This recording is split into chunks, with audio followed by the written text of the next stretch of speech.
Assalamualaikum warahmatullahi wabarakatuh. Perkenalkan, nama saya Reski Paramita. Saya dari Prodi Perbankan Syariah. Di sini saya akan menjelaskan mengenai rasio likuiditas dan lain-lainnya. Mungkin video ini bisa menjadi pelajaran bagi teman-teman yang sedang menonton dan sedang menyimak video saya. Semoga video ini bermanfaat bagi kalian semua. Terima kasih dan selamat menyaksikan. Yaitu rasio likuiditas.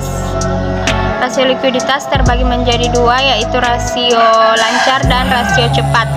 Pada rasio lancar, di atas menunjukkan Aldin di atas median untuk industrinya sebesar 2,1 atau the Risk Management Association Statement Study.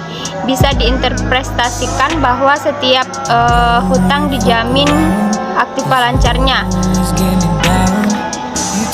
Kemudian ada rasio cepat atau acid test quick ratio. Rasio cepat Aldin agak di atas rata-rata median industrinya, yaitu 1,1 yang menunjukkan sejajar dengan industrinya.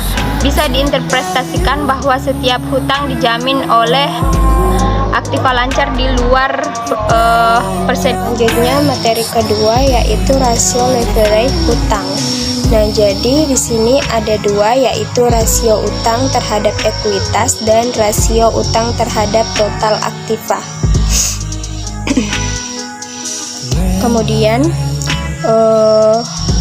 total rasio di samping memberitahukan bahwa para kreditur memberikan 81 pendanaan untuk setiap yang diberikan oleh pemegang saham.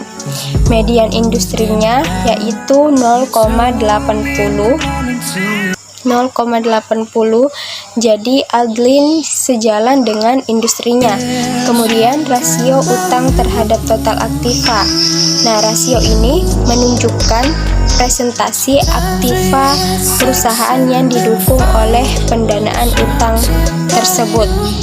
Rasio di atas bisa diinterpretasikan aktiva perusahaan didanai oleh utang dari berbagai jenis, sementara sisanya 55% pendanaan berasal dari ekuitas pemegang saham. Kita lanjut ke materi ketiga, yaitu rasio cakupan atau coverage ratio. Semakin tinggi rasionya, semakin besar kecenderungan perusahaan dapat membayar pembayaran bunganya karena tinggi bunganya. Dengan median industrinya yaitu sebesar 4,0, kemampuan Aldin untuk membayar bunga tahunan sebesar 4,71 kali dari penghasilan operasionalnya atau biasa disebut dengan EBIT, menunjukkan margin keamanan yang cukup baik atau stabil. Baik, kita lanjut ke materi keempat, yaitu rasio aktivitas. Nah, pertama ada rasio perputaran piutang. Nah, rasio ini memberitahu kita berapa kali piutang itu berputar dalam satu tahun. Nah, semakin tinggi perputaran, semakin pendek waktu antara penjualan kreditnya dengan penagihan tunainya. Nah, bagi Aldin piutang berputar yaitu 5,89 kali selama tahun, jadi 20 kali 2. Median industri adalah 8,1 yang menggambarkan piutang Aldin cukup baik. Aldin itu cukup Aldin itu menggambarkan piutang Aldin itu cukup rendah. Kemudian rasio perputaran piutang dalam hari. Bagi Aldin yang perputaran piutangnya itu 5,89, rata-rata waktu penagihannya adalah 62 hari. Sementara median perputaran industri adalah 8,1. Rata-rata waktu penagihan industrinya adalah 365 atau 8,1 sama dengan 45 hari. Kemudian ada rasio perputaran persediaan atau inventory turnover. Nah, perputaran persediaan Aldin sebesar 2,02 sangatlah berbeda dengan median rasio perputaran industrinya sebesar 3,3. Perbandingan yang kurang baik ini memperlihatkan bahwa perusahaan tersebut kurang efisien manajemen industrinya, persediaannya atau menahan stok persediaannya. Kemudian ada rasio perputaran persediaan dalam hari. Nah, angka ini memberitahukan berapa luas rata-rata sebelum persediaan diubah piutang melalui perputaran. Nah, jika kita mengubah median perputaran persediaan industrinya 3,3 dalam satuan hari, maka hasilnya itu 365 atau 3,3 sama dengan 111 hari. Jadi 111 hari. Jadi Aldin rata-rata 70 hari lambat dalam mengubah persediaannya daripada perusahaan lainnya.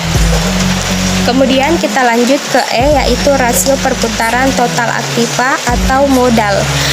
Aldin menghasilkan pendapatan penjualan per $1 investasi kurang dari industrinya sebesar 1,66. Rasio perputaran aktiva memberitahukan efisiensi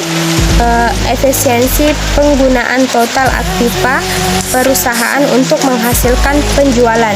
Dan materi selanjutnya yaitu rasio profitabilitas. Nah, rasio profitabilitas ini dalam kaitannya dengan penjualan, pertama yaitu rasio margin laba kotor. Nah, penjualan bersih harga pokok penjualannya itu pada angkanya itu di samping bisa dilihat yaitu margin laba kotor Aldin secara signifikan berada di atas median industrinya, hingga menunjukkan bahwa perusahaan tersebut secara relatif kurang efektif memproduksikan dan menjual produk atau biaya yang dikeluarkan. Kemudian yang kedua yaitu rasio margin laba bersih. Laba bersih setelah pajak penjualan bersih. Bisa dilihat angkanya yang jadi bersihnya yaitu 5,4%. Bagi Aldin, 5 sen dari setiap $1 penjualan membentuk laba setelah pajak. Mengapa laba setelah pajak? Karena laba bersih Aldin di atas median laba bersih industrinya atau 4,7%, yang menunjukkan perusahaan tersebut memiliki tingkat relatif profitabilitas penjualan yang lebih daripada kebanyakan perusahaan lainnya di industri. Dan adapun profitabilitas dalam kaitannya dengan investasi. Pertama yaitu tingkat pengembalian investasi atau return of investment. Laba bersih setelah pajak total aktiva yang keluar itu adalah 6,18%. Rasio ini kurang baik.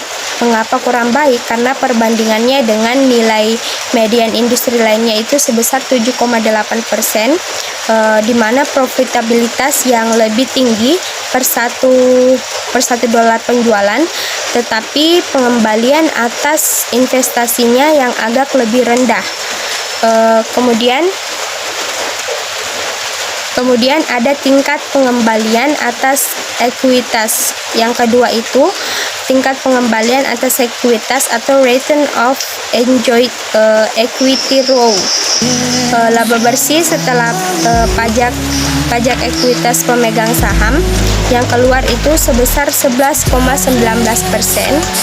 RU atau RUE yang tinggi mencerminkan penerimaan perusahaan yang atas peluang investasinya yang baik dan manajemen biaya yang efektif. RUV Aldin berada di bawah median pengembalian untuk industrinya sebesar 14,4%.